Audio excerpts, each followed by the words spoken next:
Good morning and welcome once again to our virtual classroom at Davidson College and to the seventh segment in the BGHRA's All Black Lives Matter series.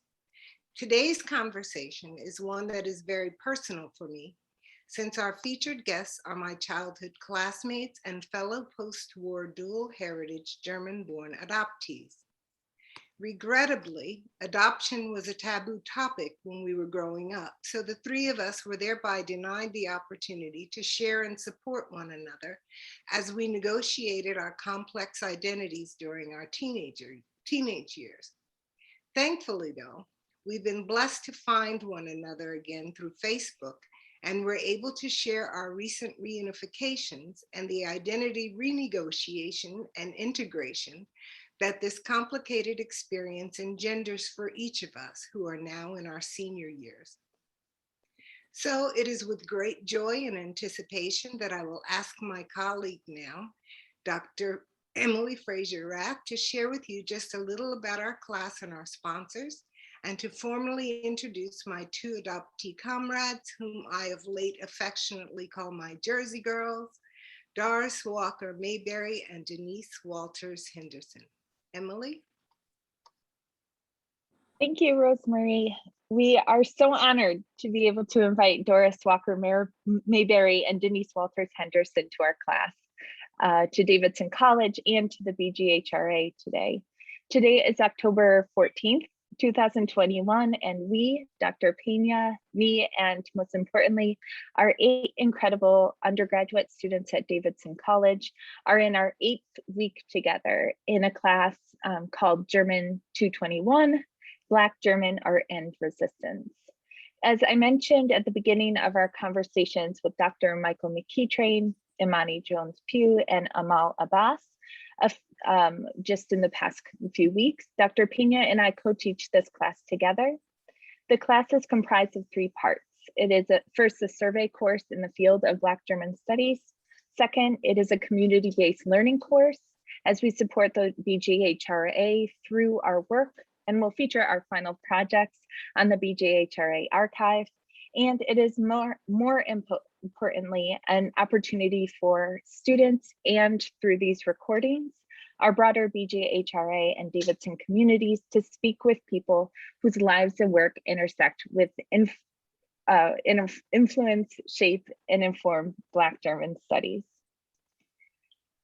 So I will first introduce our 2 guests today, and then Dr. Pena and I will fade into the background as we usually do and moderate the conversation, turning the floor over to Denise, Doris, and to our students. But first, Doris Walker-Mayberry was adopted from Munich, Germany to the US by a loving African-American military couple, Mr. and Mrs. Herbert and Annie Walker, who happened to have been stationed in Germany at the time. The Walkers raised Doris as their only child.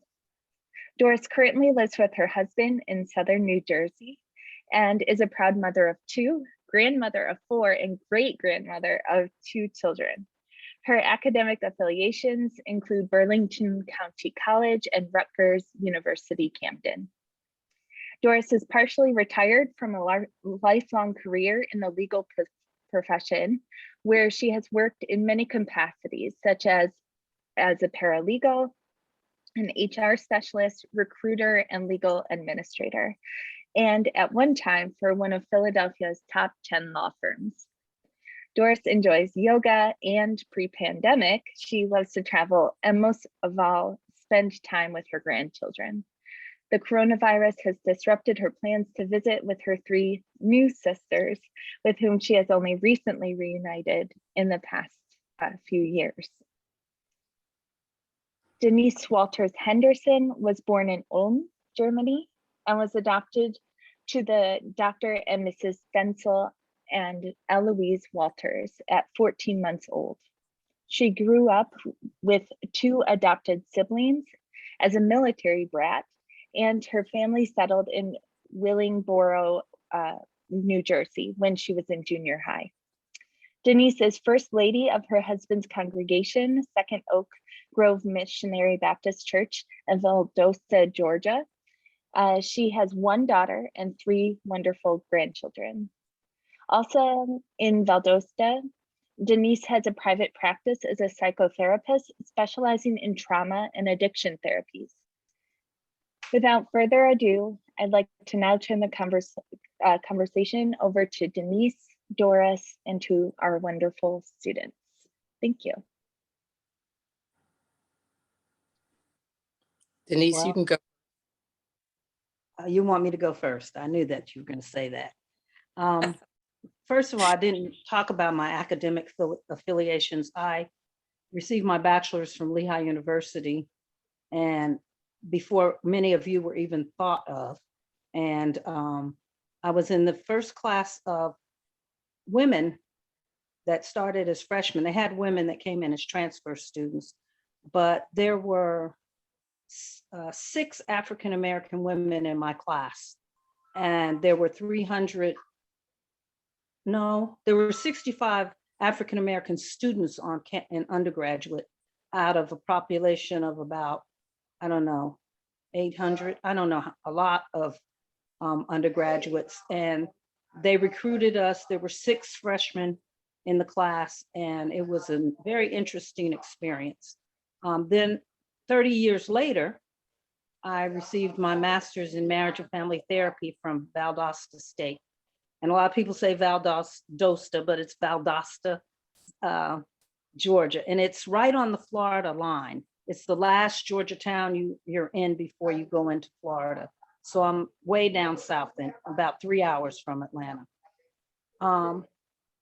When my adopted sister, who is my sister, recently, well, it's been, 2016, passed away from several strokes. She had 3 strokes in 3 years. And she was a nurse practitioner and had worked hard to achieve that. And she had 4 children. Her youngest was at the time 5 years old, and her oldest was 22.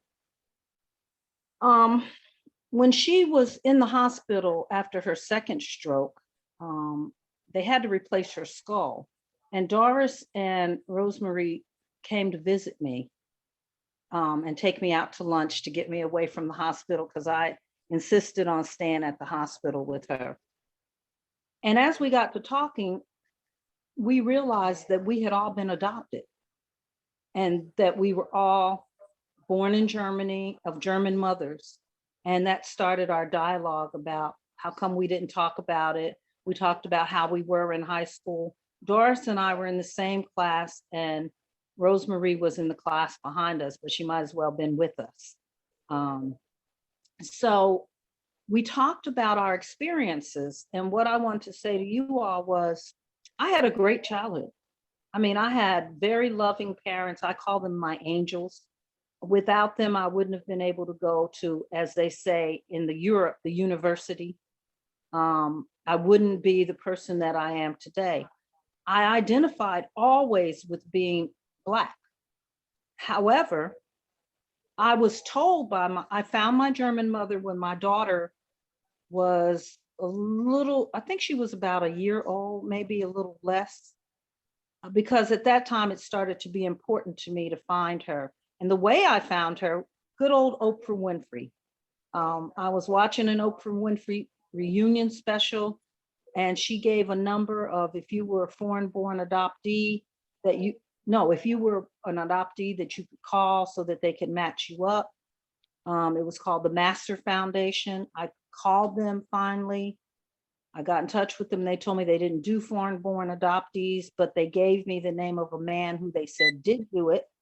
But he actually has a newsletter that he produces, or he did, for German-born adoptees.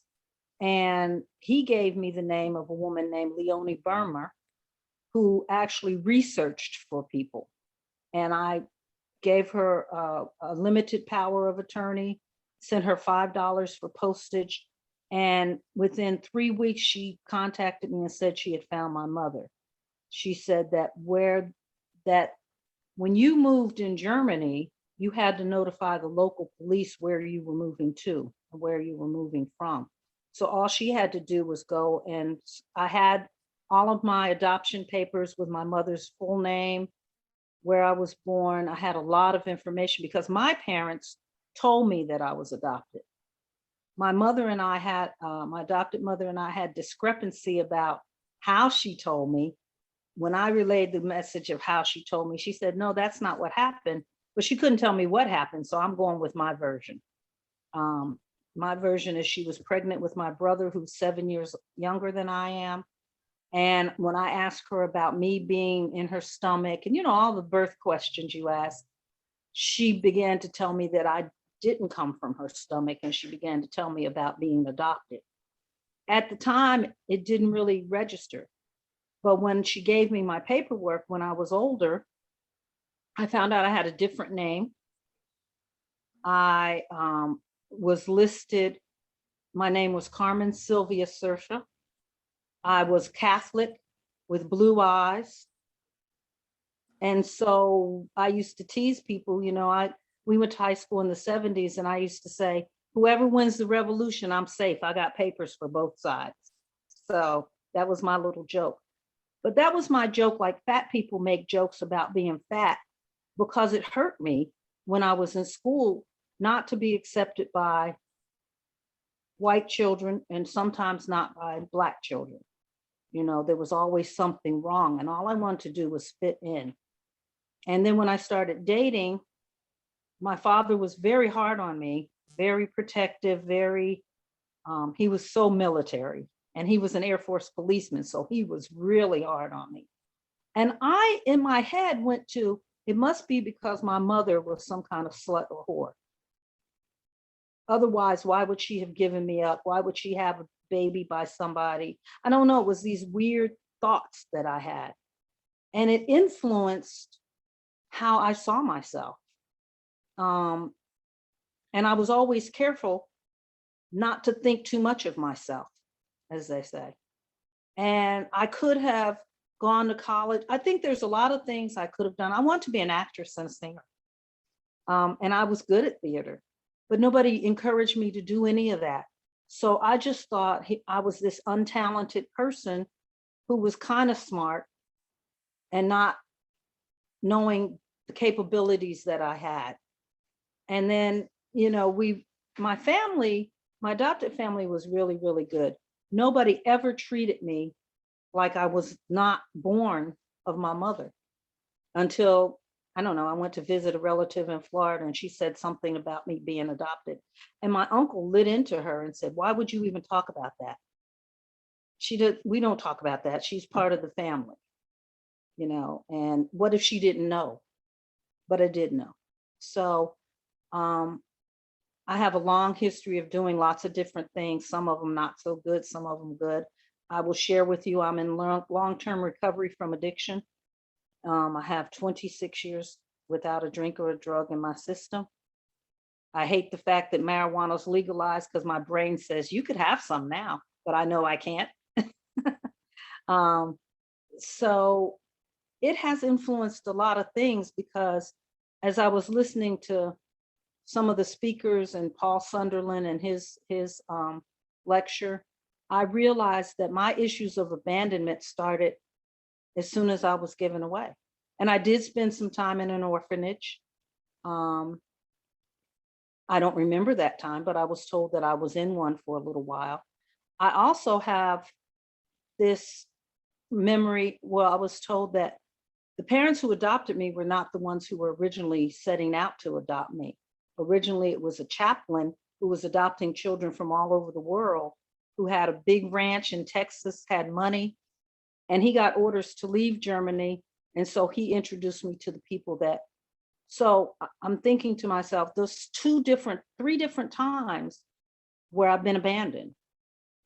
I had to leave my mother, then she put me in an orphanage, then took me out of the orphanage, then she was going to have me adopted by these other people. And then I got adopted by the family I have now. And I can tell you right now, I was in a lot of relationships longer than I should have been because of my fear of letting go and my fear of abandonment, which I know now came all from this whole adoption thing. So even though you have a wonderful, loving family, you do look for your roots. I found out that my mother made a mistake. She said I was the product of a Puerto Rican soldier. I did ancestry DNA and found out I'm the product of an African-American soldier, and I have 14 brothers and sisters. Actually 15, because we found another sibling by a Native American, and they're from Oklahoma, of all places. So, I have met them. We're trying to establish some kind of relationship, but it's kind of wonky in certain areas. So that's my story, and I'm sticking with it. Next. Questions? Thank you, Laura? Thank you, Denise. Doris, could you tell us a little bit about yourself and your adoption story now?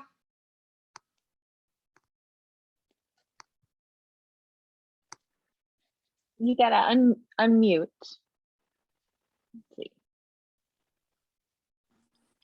Okay, can you hear me now? Can you hear me? Okay. Yeah. Just so Denise and I were in the same homeroom through high school. I think she actually sat behind me. And even though we were cordial to each other, we never became close, whereby, we ever talked about being adopted, like she said, until later on. First of all, I was told as a child not to even discuss it. So combined with finding out that you're adopted and not being allowed to speak about it also gives you a lot of trauma. And I found out that I was adopted when I was about 7 years old. My father and mother, we were stationed in Missouri. And it's really a funny story in a way when I look back. There was a girl that also had the same name as Doris Walker. And we would be in the lunchroom, and every single day she would talk about being adopted. And being 7, I've said to her, I was like, stop talking about it. No, nobody cares. And so she looked at me and said, well, I don't know why you're getting upset. You were too. So, of course, I go home and I asked my mother about it, and she set me down and told me that I was. So even in finding that out, I think even though you're that young, it's hard to process that these two people that you love with all your heart are not actually your parents. I had a very good childhood with them. I was definitely a daddy's little girl. If you saw my father, you saw me not too far behind. I had somewhat of a hard relationship with my mother because she really believed that I was actually my adoptive father's daughter. So to give you a little history of that, when he was stationed in Germany, he actually was there by himself for quite a while. And he sent for my mother because under the assumption that he had gotten this woman in trouble. So my mother went to Germany and they adopted me when I was about 3 months old. I never went into an orphanage. They actually adopted me straight from my mother and my biological mother. And my biological mother worked for them up until the time that we left Germany, which was very odd and not something that was okay to do. But anyway, so, I believed in that. I believed that my father was actually my dad, and which he was, in all sincerity, but he really wasn't my biological father. So like any other child, you get to the point where you really want to find out who you are and where you came from. So what I did is I wrote to the registration office in Germany. And at that time, your records were closed. So they told me, they sent me back saying that they weren't allowed to release that information. So being the investigator that I am and the one I'm really strong-willed, I decided to write again to the registration office as my adopted mother. So when I wrote the letter, I told them that I had lost contact with her and I would really like to, find out where she is. So in Germany, every German citizen has to be registered. So like Denise said, no matter where you live, you always have to check in and they know where you are. So to my surprise, they sent me everything on her. I got her address. I got her telephone number. You name it, I found out. So it took me a little while to get up the nerve to call her. So when I was brought into the world, she named me Siglinde Dorothea Romoser. And my parents changed. Could you imagine being a Black child with the name Siglinde? But anyway, so my parents changed my name to Doris. So when I called my mother and, she answered the phone and I told her, I said, hello, this is Siglinde. And she immediately said, yes, I'm your mother. And so we had a very cordial conversation. And in that conversation, she told me who my biological father was. She even described him to me. Now, mind you, I was probably like maybe 28, 29 when when I found her. And I found her probably in 1984, 1985. So through the years, her and I communicated. But, I found out everything that I wanted to know about myself. And I really didn't have the desire to physically meet her. But my father was the type of person that he just kept insisting and insisting. He was like, we really need to, see her. So 10 years later, I finally decided to go to Germany to meet her. So back up. So when her and I, on our first conversation, she told me that she had 3 girls and a son who are German. And so when I went to meet her, I was really surprised that not one of them wanted to come to meet me. And so I asked her, could I see pictures? And she did. And I asked her, she brought pictures of her 3 daughters, but she didn't bring a picture of her son. So I asked her, why didn't she bring me a picture of him? And she gave me some story of he was somewhere and, kind of blew me off. So when I actually went to Germany, a very good friend of mine went with me. And also, leaving out a little bit, my mother put me in contact with a woman who lived in Connecticut, who was her friend, because my mother could speak and read English, but she couldn't write English. So when she would write me, she would send it to Martha, and Martha would translate it and send it to me. So anyway, so Martha went with me, and a very good friend, Lydia, went with me. So, while we were there, my mother came to see me maybe about 3 or 4 times, and I was there for about 2 weeks. And when I got ready to leave, one of her friends that I had also met was there. And also, I don't know if you've ever heard of Doris McMillan, who used to be an anchor lady. She she wrote a book called Mixed Blessings, and she did a documentary on brown babies. And I'll get to that a little later. So as I was getting ready to leave, I was told that the son was put up for adoption. So when I went to question my mother about it, she became very, very upset with me and, told me to leave it alone. So I had nothing to go on of how to find him. So fast forward, a few years ago, Rosemary and I became in contact again. And she is the one that encouraged me to start looking for my biological father. So, which I did probably, this is in 2017 that I actually did this. So in 2017, I found out that they have what they call a war baby agreement that allows you to write to find out about soldiers that were stationed in Germany at the time. So I wrote to this person and they actually sent me the information of him. And he was married prior to my birth. So I have a sibling who's older than I am, but I don't know where or, where she is. And it also gave me the name of his children, his current children. So Facebook is a wonderful thing. So I went on Facebook and I found my biological half sister.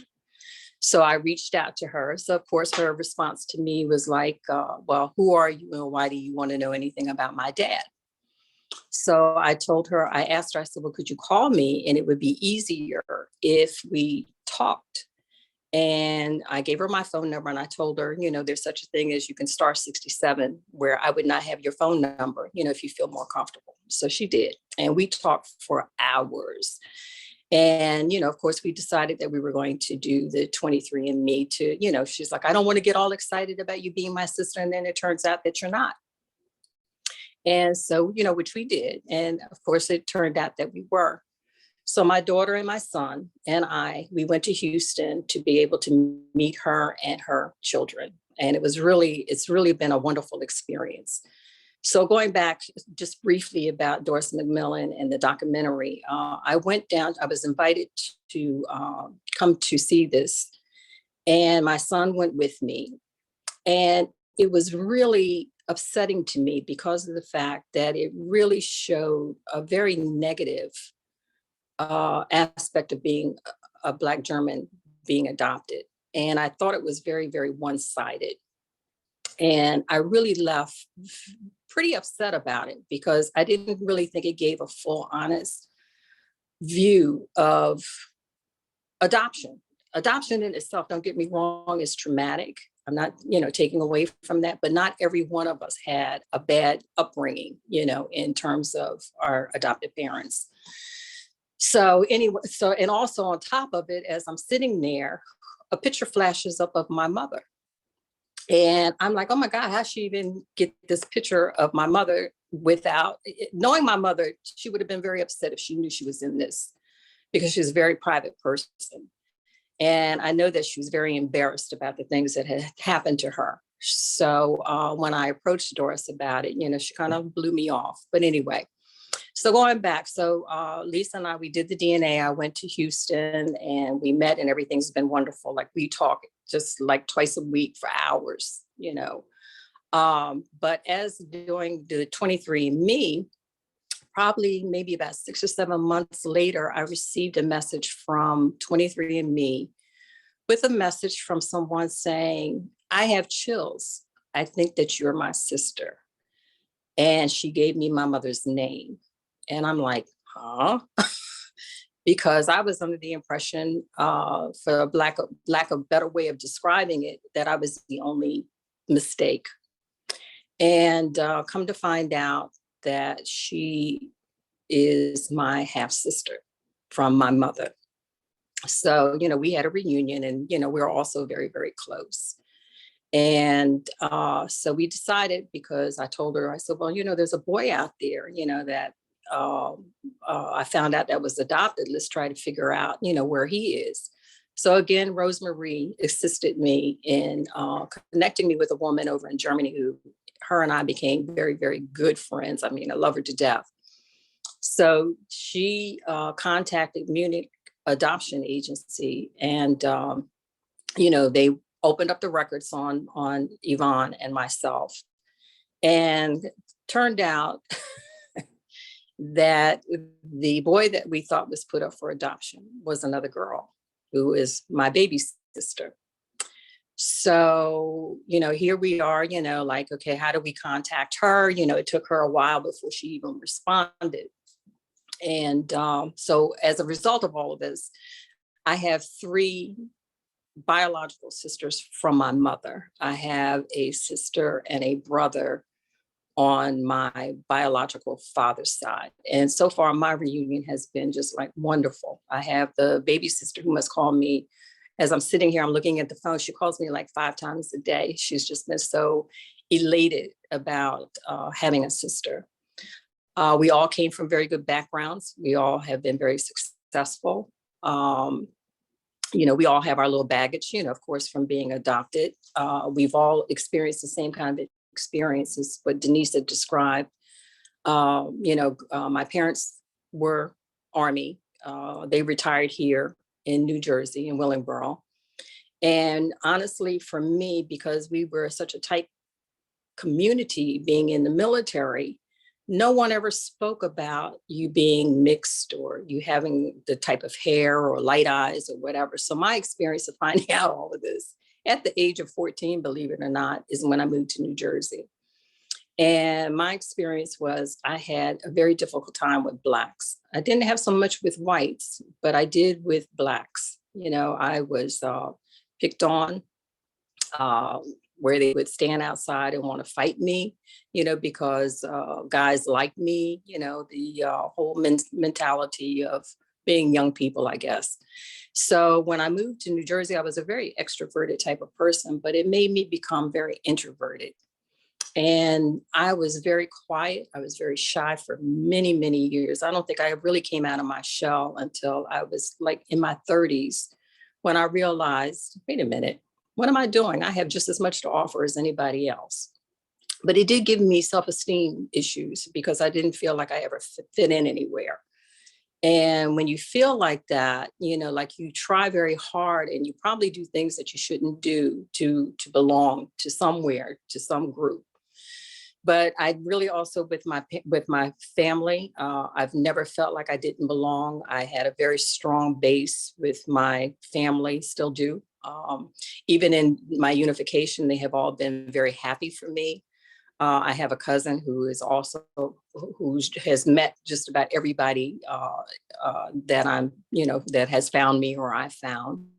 Oh, and I'm leaving out another important part. So going back to this boy, so my sister Yvonne decided to do ancestry, and lo and behold, she connected with a boy who, when they first told her, it was supposed to have been our first cousin, and he actually turned out to be the oldest son of the German daughter that my mother has, that she put up for adoption. So there was the three of us and also him that was put up for adoption. So we've also met him, and we're all in, we've all really become very close. And I think the reason that we have is because we've all come from the same family, of the mother and her daughter. So that has been my experience with being adopted. I've had a very good life. I have a very good marriage. My kids are doing very well. As they said, I have 4 grandchildren who are grown. I have my granddaughter is actually in her last year of college at Towson, and my grandson, the youngest one, is in Salisbury University in Maryland. So, and my granddaughter, she's in social services is her major. So I had asked her, would she participate in some of these discussions going forward? And she's like elated. She's like, Mom, I've already done that. She said, with my classes, I've shown pictures, I've told your story, So my family has been very receptive. They've been very happy because I'm an only child. So now they have aunts and uncle and, cousins and, the whole family unit that, I wasn't able to give them as my biological family. So my experience has been very, very, very, very pleasant. It's been very positive. And I think I covered just about all. So if you have anything that you would like to ask me, I'm open. And thank you for having. Thank you both so much for sharing that story. And I know that that our students here, maybe when you do speak, y'all, you can just share, your name and maybe your year in school, your major a little bit, so that we also get to know you through these videos as well. So what questions do you have for Doris and Denise and Rosemary too? Denise. Can I type the question because I don't have voice? Of course, and then I can read it aloud. Yeah. So Denise is one of our German majors. She's originally from Greece, and she's graduating this year. I can't believe it. She's German, German and biology double major.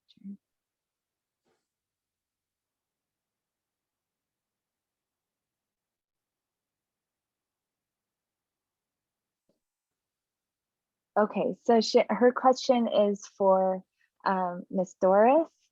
Has feeling that you were a mistake, quote unquote, as you mentioned, impacted your later life? My later life? Is that what she said? Yes. Yeah. Yeah, probably. Because I think it goes along with your abandonment issues. It goes along with what I was saying, that you don't feel like you fit in anywhere.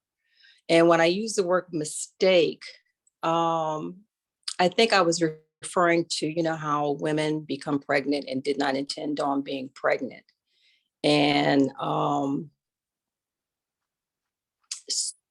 but did it impact my later life? I don't think it did. I think it impacted me more as a teenager and a young adult. But as I became, a mother of my own and growing in my own career and, my marriage and what have you, I think it really has made me feel a little bit stronger and a little bit more open to people, to understand things that may be happening to others. So no, I don't think it really has impacted me later in life. Yeah, Denai mentions in her comment too, Miss Denise said that abandonment was something that made her stay longer in relationships than she should have. So I think we're trying to parse these varying experiences as a result of adoption in our relationships. Mm-hmm. Just to piggyback on that, for me, I have a really hard time letting go of anything. I could probably become a hoarder if, I don't know, because I think if I throw it away, I'm going to need it later. And I don't, even relationships with friends, I fight very hard to stay in those relationships because they become important to me. And when I was younger, I used to call people friends who really should have been in the acquaintance category. And I've learned what true friendship is now. And I have very few good friends. Now, unlike Doris, I'm seen as an extrovert. And I do a lot of different things and I don't meet strangers, but sometimes I try too hard. Like if you're having a conversation with this young man named Gavin and I come along, I might insert myself in the conversation because I want to be part of it.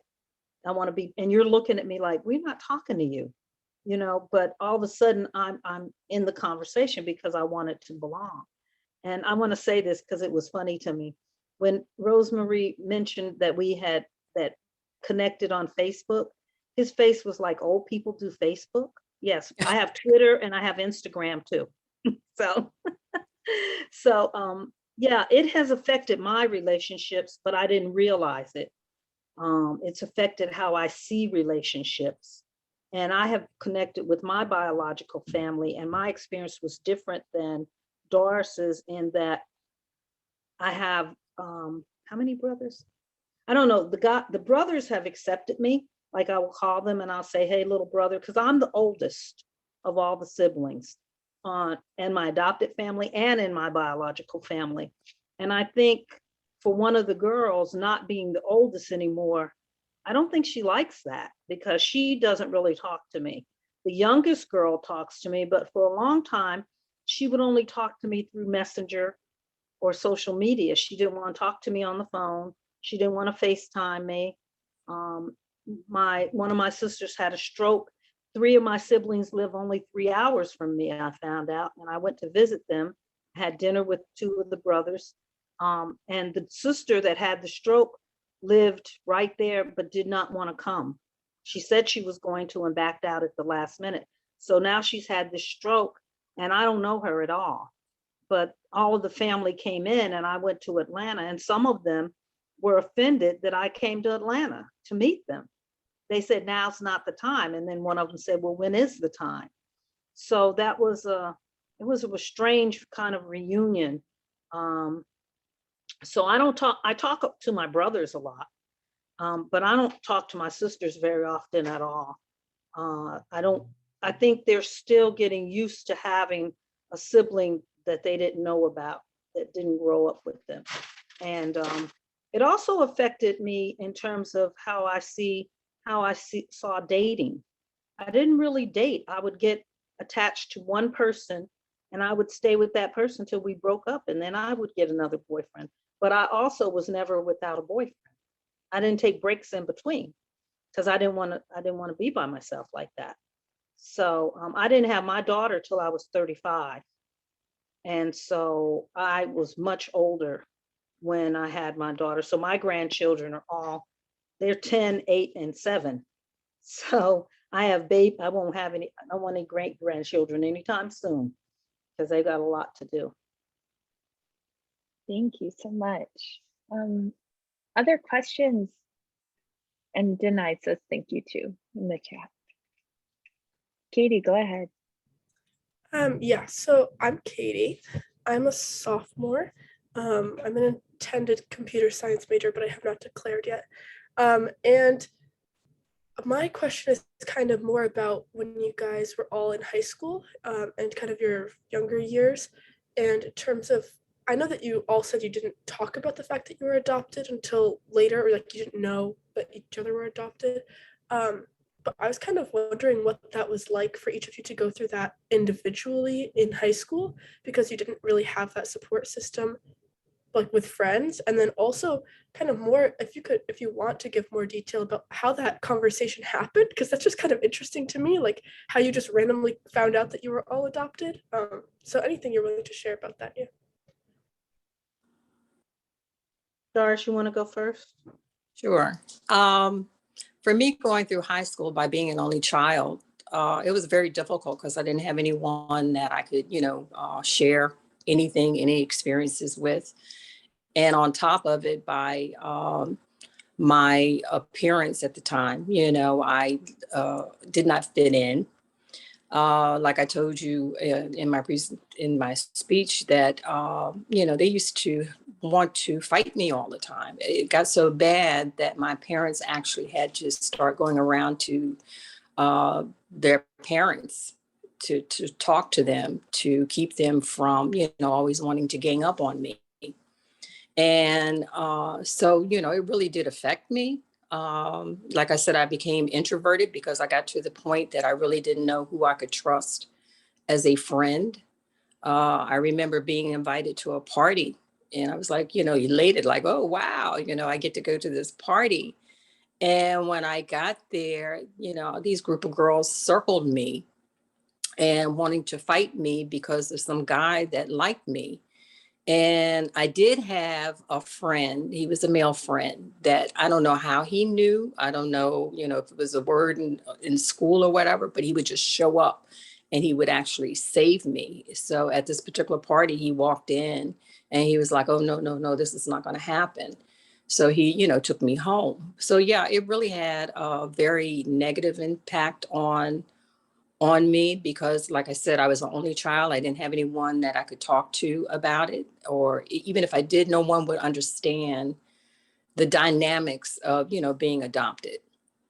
And so like for me, it was like probably in my latter 20s or early 30s before I got to a point where I just started really coming out of that shell. And piggyback off of what Denise saying about her imposing herself, I'm completely the opposite. If you act like you don't want to be bothered or I'm bothering you, I just leave. I don't pursue it. So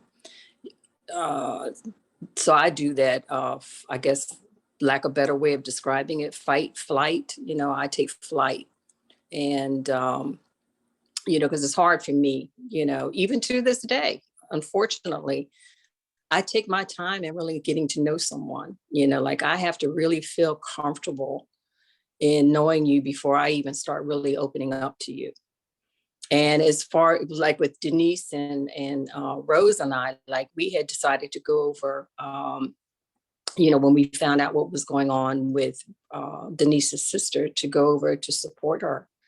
And I don't know how we just started talking about high school and the things that we had gone through. And by Rose being into this adoption, I think she had mentioned it. And that's when we were like, what? Yeah, me too. So that's how it came to be that we found out. And it was just like so odd with Denise and I. Denise and I would run into each other periodically through the years and, like talk and what have you. And we never, ever it just was never a topic of conversation that ever came up.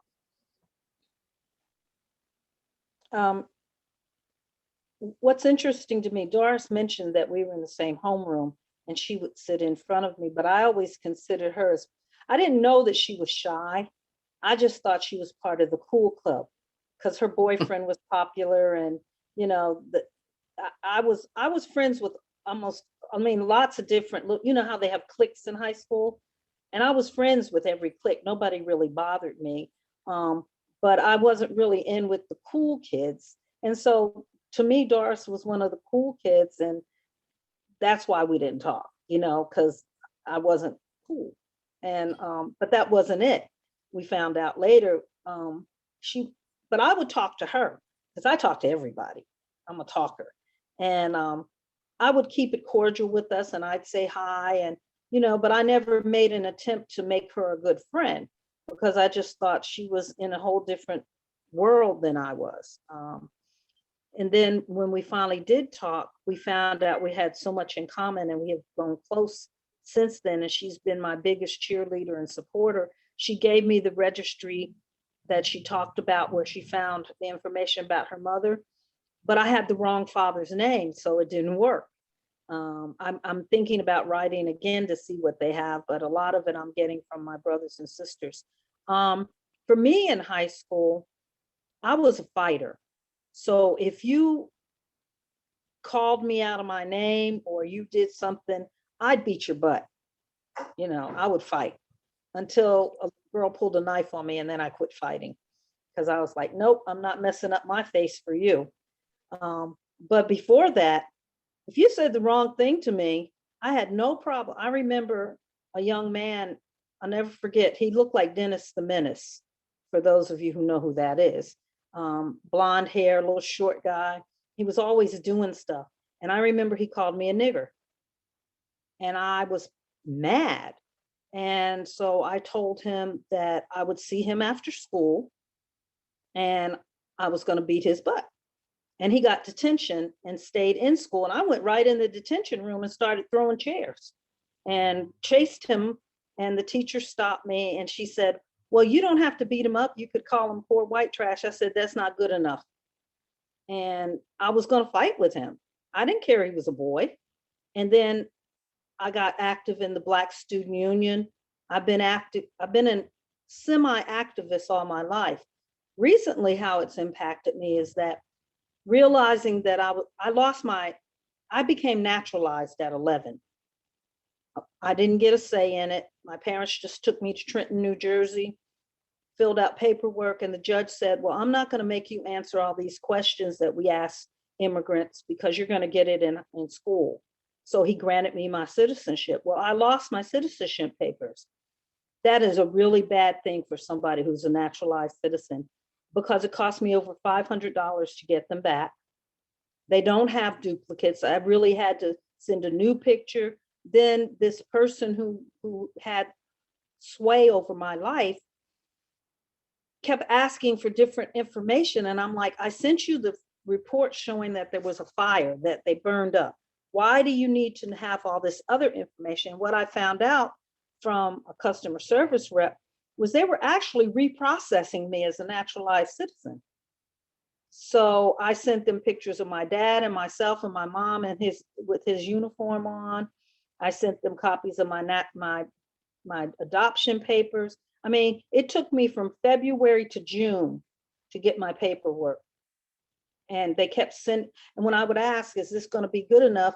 Finally, the customer service rep told me it's subjective. You have one representative. If they're not, they decide whether it's good enough. So you and I could be sitting there processing two different people, and you might say, oh, this is fine, and give it to her. And mine might say, oh, no, I want more information. And it could be exactly the same circumstances. Also, I don't feel safe.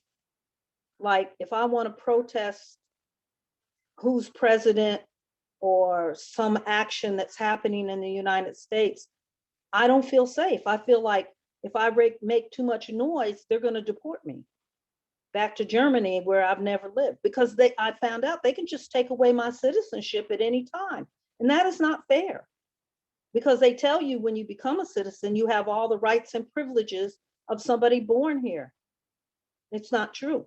You know I can't ever be president, but they made me renounce my German citizenship because when you take the oath, you have to say you don't have any other country that you owe allegiance to or citizenship to.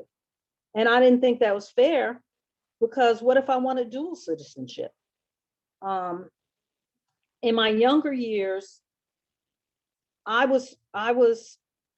hair wasn't as straight as Doris's. Doris, I think, had a lot more problems because her hair was much straighter. My hair was naturally curly. Right now I have it flat iron, so you can't really see it. But I wanted to belong so much that in 11th grade, I bought myself an afro wig so I could wear an afro.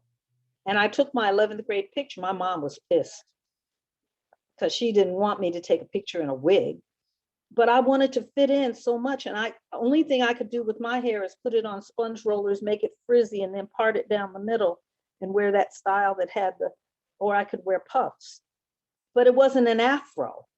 So I didn't, it was during the Black is Beautiful movement. And I was like, I'm not Black enough. I'm not white enough. What the heck am I? And I went through this whole identity crisis for a long time of where do I fit in? Who do I belong with? What group? And I totally over-identified with being Black. I went South in the summer and I did whatever I could to show that I was Black. I changed my speech. I did all kinds of things because I didn't want people saying I talked white. I wanted to be one of them. And I wanted to be hip and cool, all the things we talked about in the 70s. So it impacted me in that way, but I never talked about being adopted, but I was not told not to. I wouldn't have fit in if I talked about being adopted. I belonged to the Walters family, and that was my family. And I just remember one conversation where my brother and sister they were teasing me. They said something about, well, we're mommy's biological family. I mean, we're mommy's real kids. And I looked at them, I said, yeah, they picked me, they got stuck with you. So that's how I addressed that. And then I told my sister this long lie about being found in a garbage can and how we've adopted her. And she cried because she thought she wasn't. That was so mean. But I said it straight. So yeah, it affected me, but it affected me more in questioning relationships with people in my family sometimes. Like, did they treat me differently because I was adopted? When my brother was born, I was 7. My memory of her telling me was that she was combing my hair and I was asking her about her pregnancy.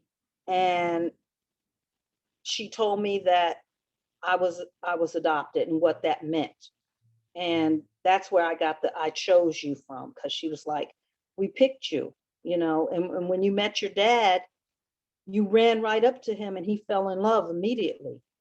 And he picked you up. And ever since then, he was like this. And she said, whatever you wanted or needed, he would say, go get it. It didn't matter how outrageous it was, just go get it. That's my daughter. And so for 7 years, I was an only child. So when my brother was born, I was not happy, especially since it was a boy. And I told my mother he looked like a monkey and she should take him back to the zoo. But then I became attached to him. So, I became the good big sister. And then my sister was born 18 years later. So I was a freshman in college when she was born. So she was more like my daughter. So she used to call me sister mom sometimes. So I became close to both of them. My brother is the kind that if you gave him his favorite car, he would just go, oh, thank you. He's not an emotional kind of guy, but we have gotten closer since my sister passed away. We try to stay in touch more. And my daughter was not that accepting of the fact that I had a biological family, because in her mind, my brother and sister are her aunt and uncle, and that's it. And that was her grandmother, and that's it. She's happy that I found it. She wants me to be happy, but she doesn't really care, so it has had its trickle down kind of thing with her. It occurs to me how many experiences that you both had in high school. On some level, I can relate to this belonging, the introvert, extrovert kind of thing, the being cool, the boyfriend thing, that sort of thing. But then there's a whole nother dynamic here, right? That just gets added in as a result of being adopted and as a result of sort of racial dynamics between, you know, being white, being Black, this sort of thing. So I really appreciate you both sharing these really intimate experiences with being teenagers and then obviously with being adults. What other questions are there from our students? Pat, go for it. Oh, and then Gavin, yeah. So my name is Pat. I grew up in the Maryland, DC area. My family immigrated from Poland, and I'm a physics major here in Davidson, and I'm a sophomore. I think I covered the intro there. So I guess my question is, y'all mentioned high school a lot and how difficult it was. Would y'all be willing to talk about how college differed, and as far as these kinds of things, or if it did, or if it did? That makes sense. Well, I'll start out. I didn't graduate college, the 4-year. I did 2 years of associate degree with paralegal, and then I have a HR certification. And I did it later in life because I got married when I was 19. And, you know, I had my daughter when I was 21. So I was primarily, you know, dedicated to her. And I eventually went back to school. By going to college, I didn't have it as much as I did in high school. And even being employed, I mean, I always got the question of, what are you? You know, I dealt with that more being an adult. They wanted me to identify my nationality. And I was like Denise, I lean more to being Black because my parents were, my family is, my kids are. So for me, I didn't have the trauma that I did as a teenager. But like I said, I did get questioned, and I still do. Even at my age of 68, when I'm out, I'm still questioned, you know, because a lot of people mistake me for being everything else. I jokingly always say that I've been asked if I'm everything but Asian. So I'm sure Denise probably had a different experience since she went, you know, the complete 4 years. As I said, I was in the first class of women. Can't hear you, We're having, Denise. yeah, we're having trouble hearing. Can you hear me now? Good. Yep. As I said, I was in the first class of women to enter Lehigh University. And having only, let's see, how many, there were 4 Black women in the class ahead of us that came in as transfer students. And there were 6 of us. So there were only 10 Black women on the entire campus as undergrads. And so the problem I had in college was more about me being from the suburbs and most of them being from the city than a color thing. Although there were those who assumed in the Black community, they have this thing about being light-skinned and having long hair. And so there were people who would say, oh, well, you think you're better than us because you have light skin and long hair.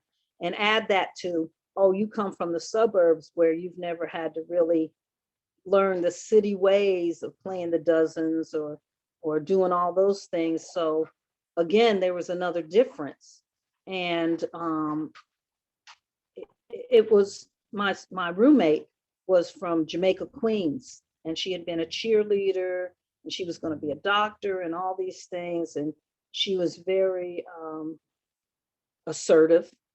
And so we actually became friends, but we had a lot of conflict because of that. And then when she got a boyfriend, it was just all over because they just wanted to take over my room. So we had a whole different dynamic, but there weren't a lot of, we had a dean, we called him the Black dean. He was supposed to be responsible for all the Black kids on campus. You know, if there were any problems, he was supposed to gather us together and get us in line. And I remember that we wanted more activities, like when they had dances, we'd be like, we don't want that kind of music. We don't want to listen to heavy metal. We want to listen to some R&B. And so and then when we wanted to have a dance, they would tell us, oh, you have to close out at 11 o'clock. But other groups could have dances till 12 and 1 o'clock in the morning. The fraternities that were on the hill behind us, remember I told you it was strategically placed so that the dorms were on the top of the hill, but above them were the fraternities. And most of those were predominantly white fraternities, you know, with keg parties and all of that stuff. So it just didn't fit in with what we wanted. So we started actually a Black theater company, a Black gospel choir. I mean, we had to create all of these things for ourselves, and they were very successful and very fun. But when I talked to my friends who had gone to HBCUs, they were having a greater time in college than I was. They were having more fun. But what I realized is that I was in the right place, because if I had gone to an HBCU, I would have partied my way out. So it was good that I was at a place where there wasn't a whole lot to do except study sometimes, you know. We became basketball. We created a basketball cheerleading squad that was all Black, because the cheerleaders that cheered for football were not cheering for basketball. And most of the players were Black. And they were a really bad basketball team. They lost a lot of games, like most of them. And we started out as a pep squad. And I remember when it was suggested that we become a cheerleading squad, we made our own little uniforms. You know, we had white bodysuits with brown skirts, because our school colors were ugly, brown and white. And they added a little orange. And when it was suggested that we become cheerleaders, you know what the question that was asked? What the objection was? Well, are they going to stand for the Pledge of Allegiance? Because many of us objected to the words in the Pledge of Allegiance. So they were like, well, they're not going to stand for the Pledge of Allegiance, so we don't think they should represent the school. You mentioned that you went to Bucknell, Dr. Roth, and it was funny because we got to play at University of Pennsylvania. And when the cheerleaders came out, we heard some people in the stands go, I didn't know Lehigh was a Black school, because of the squad. And they eventually did make us cheerleaders. They gave us uniforms. They did give us a budget to travel with the team. But there were people that objected to that. They didn't want us to do that. They would rather nobody cheer. Nobody said to the football cheerleaders, you're cheering squad for Lehigh University. You need to cheer for all the sports. They just cheered for football. And so we became the basketball cheerleaders. Denise, excuse me, Denise, our time is short, so I'm sorry to interrupt you. And there's something really important, since you brought up transitions, that I'd like the two of you to respond to before we go. Okay. One thing that Doris and I in particular have in common, but the three of us in general have in common, is that we were also in Alaska as children together, although we didn't know each other, because we were all three military children. And I think this is significant. So I would like for the two of you to say just a little something about what it was like growing up in the military, vis-a-vis what it was like to transition from military to Willingboro, New Jersey, when our families, when our fathers retired. Doris?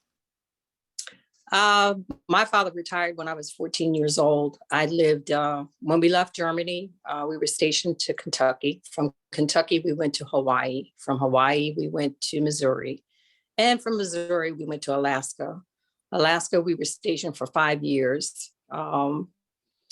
Growing up being military was, for me, was absolutely awesome. You know, everywhere that we lived, I can still, well, let me back up. When we lived in Hawaii, I was probably like maybe 5, 6 years old. But to this day, I can still remember living there. I remember the banana tree and the coconut tree in the front of my yard. I remember going out to Waikiki Beach with my parents in the tiki huts. I still remember the the luau. I remember when we came back from Hawaii, I went to church with my father's mother. And, of course, when you're in church, they ask, is there anyone there from, visiting? And so my grandmother made me stand up and they asked me, they said, well, little girl, where are you from? And I said, Hawaii. And they said, can you do the hula? And I'm like, yes. So they brought me in front of this church and I did the hula. So living in Missouri is where I found out that I was adopted. And then we moved to Alaska. I learned how to ski. I learned how to ice skate. We did camping, hiking, you name it. It was a very, very, very great experience. And as I mentioned earlier, when I moved to Willingboro, that is when my trauma as an adoptee began, because being in the military, you're a very tight unit. It's not unusual to find mixed children. You could see Korean and white, Korean and black, Philippine, German, you name it. So it wasn't something that was odd. And I think also when we came to Willingboro, the way we came to Willingboro is that one of my father's friends that we kind of traveled with through the service ended up in Willingboro. And so my parents came down to visit. We were actually on our way to Kentucky. And because my father still had another year in service. So they fell in love with Willingboro and they decided to buy a home there. And my father went to Kentucky for the year and my mother and I remained in Willingboro. So in a way, I think I was kind of in a disadvantage because I believe Rosemary and Denise, their father, was stationed in Fort Dix. So they kind of had a community of knowing, maybe, I'm assuming, other children that came from the military. I came cold. I didn't know anybody. I didn't even know Denise's parents, were military. I didn't know a lot of people that I went to school with were military children because, like I said, I came in directly from Alaska.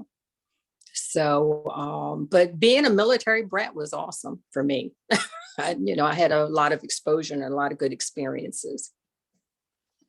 My dad was in the Air Force. So Okay. we were at McGuire Air Force Base when my dad retired. I didn't get to travel as much as I really wanted to, but one of the things I loved about me being a military child was that I could reinvent myself. So if I was at one place and was one person, when we moved, I could be a different person. So if I didn't get along with somebody at one base, I didn't worry about it because we'd be moving and I knew I would make new friends. And in a way that had its disadvantages too, because all my relationships were temporary. There was, and that goes back to the adoption thing again. Nothing was permanent except my two parents. We moved to Dover, Delaware. Well, we came back from Germany and we went to Tennessee, where my mother was from. She's from Chattanooga, Tennessee. And I remember we stayed with my grandmother for a little while. And then we moved to Chester, Pennsylvania, while base housing was getting ready. And we lived with I never forget, we lived next to an overhead train thing. So outside my window, I could see this train every day. And we lived near some cousins. So that was a good experience. But my first experience in school was in Dover, Delaware. And I remember we didn't, like Doris said, there were different cultures. There was all kinds. The schools were integrated. I didn't know anything about segregated schools. I didn't know any of that until we would take a trip south to visit my grandparents. And I'd say, well, my dad would say, I've got to find a motel. I'm tired. And I don't know if any of you have seen movies recently where they talk about the Green Book, which is a book that was for African Americans when they traveled to tell them where they could stop. Well, my dad had one. And I remember we were going through somewhere and I said, well, there's a Holiday Inn. We could stay right there. He said, no, we can't stay there. And we had to find this motel that was specifically for Black people. And we would always, I thought it was just part of traveling to pack a cooler full of, bread and bologna and fried chicken and drinks. But that was so we wouldn't have to stop, even to go to the bathroom. My mother would carry toilet paper with her, and we would have to stop and pee along the side of the road because there wouldn't be a bathroom that we could go to once we hit the southern towns. So that was where I learned, and my grandparents on my father's side lived on a farm with no plumbing. They had an outhouse. You bathed in a tub. They didn't have the modern conveniences because they lived in the country. But in high school, I suddenly discovered that there was a difference in color. I had heard about it on the military bases. I'd encountered it a little bit at times. I remember, but it was more about rank in the military. Was your dad a sergeant? Was he a colonel? Was he a general? The kids whose parents were officers seemed to get away with a lot more than those of us who were enlisted children. But I loved being in the military, but my house was run like the military. So my dad ran our house even after he retired. We ended up in Willingboro because he was discriminated against when he was trying to find a house in Browns Mills, New Jersey. He ended up suing them, but we didn't have time to wait for the suit. And in Willingboro, if you look, you will find it in architectural information. It was a planned community. It was called Levittown, New Jersey at first, but there were too many Levittowns nearby, so they changed the name. And you couldn't put a for sale sign in the front of your house. So the realtors steered all the Black people to different neighborhoods, not the biggest, not the best neighbor, not the rich neighborhoods either. None of them were bad neighborhoods, but they wanted all the Black people in the same area. Denise, I'm so sorry, but our time has come to an end. Our class is over now. So I'm going to have to close. However, you know that we're going to continue this discussion. So many thanks once again to our sponsors for allowing this conversation to take place, and to Emily and our fabulous students. As always, we invite our audience to visit our website at bghra.org and follow us on Eventbrite, Facebook, Instagram, and Twitter to learn more about forthcoming events in our All Black Lives Matter series. Our YouTube channel hosts recordings from all of our earlier episodes and from our 4 international conferences. Please mark your calendars for February 17th to the 20th, 2022, when we will host our 5th BGHR conference virtually in partnership with Africana Studies at Rutgers University, Camden. We are thrilled to announce that Doris and Denise will be among the featured guests once again, but this time with their children and recently reunited siblings. This will be the first time such an important conversation will ever have been publicly held. And for this, I and the BGHRA will be eternally grateful to Doris, Denise, and their family members for their willingness to participate. We thank you for your time and attention. Until next time, have a wonderful rest of your day.